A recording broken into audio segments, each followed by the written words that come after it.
राधे कृष्ण भक्तजनों, आपका दिन शुभ एवं मंगलमय हो।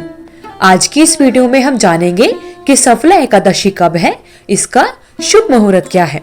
साथ ही जानेंगे कि एकादशी का व्रत का पारण कब और किस समय किया जाएगा और भगवान श्री हरि विष्णु को भोग के समय क्या चीज चढ़ाई जाती है। हिंदू पंचांग के अंतर्गत प्रत्येक माह की 11वीं तिथि को एकादशी कहा जाता है। एकादशी को भगवान श्री हरि विष्णु को समर्पित तिथि माना जाता है। एक महीने में 2 पक्ष होने के कारण 2 एकादशी होती है, एक शुक्ल पक्ष में और तथा दूसरी जो आती है वो कृष्ण पक्ष में आती है। इस प्रकार वर्ष में कम से कम 24 एकादशियां होती हैं, परंतु अधिक माह की तिथि में यह 26 भी हो सकती है। एकादशी के व्रत का संबंध 3 दिनों की दिनचर्या से है।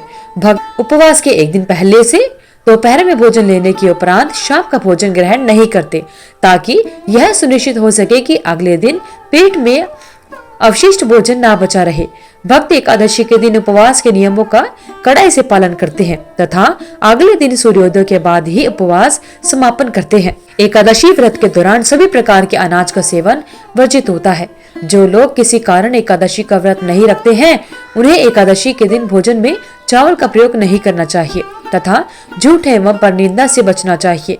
जो व्यक्ति एकादशी के दिन विष्णु सहस्रनाम का पाठ करता है, उस पर भगवान विष्णु की विशेष कृपा होती है। जब एकादशी 2 दिन की होती है, तब दूजी एकादशी एवं वैष्णव एकादशी एक ही दिन अर्थात दूसरे दिन मनाई जाती है।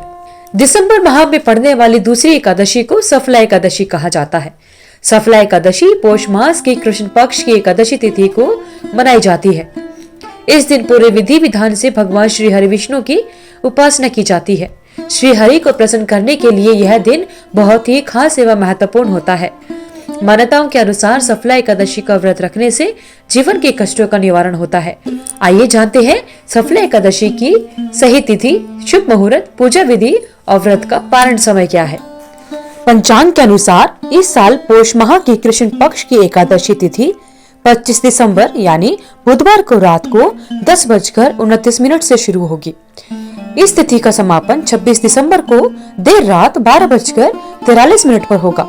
उदय तिथि के आधार पर इस साल की अंतिम एकादशी यानी सफला एकादशी का व्रत 26 दिसंबर गुरुवार को होगा। इस बार की सफला एकादशी पर 3 संयोग बन रहे हैं, जो कि भगवान श्री हरि विष्णु की पूजा के लिए विशेष है। ऐसे में एकादशी व्रत होने से उस दिन का महत्व और अधिक बढ़ जाता है। इसके अलावा सफला एकादशी के दिन सुकर्मा योग प्रातः काल से लेकर 10:42 तक रहेगा। उसके बाद से धृति योग बनेगा, जो अगले दिन पारण के समय पर भी होगा। व्रत के दिन स्वाति नक्षत्र प्रातः काल से लेकर शाम 6:09 तक रहेगा। उसके बाद विशाखा नक्षत्र है। आइए भक्तजनों जानते हैं सफला एकादशी का शुभ मुहूर्त। 26 दिसंबर को सफला एकादशी वाले दिन ब्रह्म मुहूर्त में सुबह 5:23 से लेकर सुबह 6:17 तक रहेगा। उस दिन का शुभ मुहूर्त यानी अभिजीत मुहूर्त दोपहर 12:01 से लेकर दोपहर 12:43 तक रहेगा। सफला एकादशी व्रत की पूजा आप सुकर्मा योग में करें। उस दिन शुभ उत्तम मुहूर्त सुबह 7:12 से लेकर सुबह 8:30 तक है। उस दिन सूर्योदय सुबह 7:12 पर होगा और वहीं सफला एकादशी का पारण 27 दिसंबर यानी शुक्रवार को सुबह 7:12 से लेकर 9:16 के बीच में रहेगा। एकादशी व्रत के पारण के दिन द्वादशी तिथि का समापन 28 दिसंबर को सुबह 2:26 पर होगा। इस दिन व्रत रखकर भगवान श्री हरि विष्णु की पूजा करने से सभी पाप मिट जाते हैं और कष्टों से मुक्ति मिलती है। विष्णु भगवान की कृपा से व्यक्ति को पुण्य प्राप्त होता है और कार्य में सफलता मिलती है। मृत्यु के बाद व्यक्ति को स्वर्ग की प्राप्ति होती है। आइए भक्तजनों, अब जानते हैं एकादशी व्रत को किस प्रकार किया जाता है। एकादशी व्रत करने वाले भक्तों को दशमी के दिन से यानी एकादशी से एक दिन पहले से ही कुछ जरूरी कामों को या नियमों को मानना पड़ता है। दशमी के दिन से ही श्रद्धालुओं को मांस, मछली, प्याज, मसूर की दाल, शहद जैसे खाद्य पदार्थों का सेवन नहीं करना चाहिए। दशमी और एकादशी दोनों दिन लोगों को भोग विलास से दूर रहना चाहिए। ब्रह्मचारी का पालन करना चाहिए। एकादशी के दिन सुबह जल्दी उठकर स्नान करने के बाद में साफ स्वच्छ वस्त्र धारण करने चाहिए। उसके बाद व्रत करने का संकल्प लेना चाहिए। घर के मंदिर में दीप प्रज्वलित करें। भगवान विष्णु का गंगा जल से अभिषेक करें। भगवान विष्णु के साथ साथ माता लक्ष्मी की भी अवश्य पूजा करनी चाहिए। भगवान विष्णु को पुष्प और तुलसी दल अर्पित करना चाहिए। अगर संभव हो तो इस दिन व्रत भी अवश्य रखें। भगवान की आरती करें। भगवान श्री हरि विष्णु को भोग लगाएं।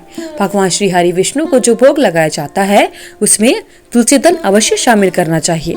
कहा जाता है कि तुलसी दल के बिना भगवान श्री हरि विष्णु कोई भी भोग स्वीकार नहीं करते। इस पावन दिन भगवान विष्णु के साथ माता लक्ष्मी की भी विधि विधान से पूजन करने का विशेष महत्व होता है। अगर आपको इस वीडियो में दी हुई जानकारी अच्छी लगी तो वीडियो को लाइक करें, शेयर करें, चैनल को सब्सक्राइब करके बेल आइकन को जरूर प्रेस करें ताकि आगे आने वाली वीडियोस की सभी नोटिफिकेशन आप तक समय से पहुंचती रहे।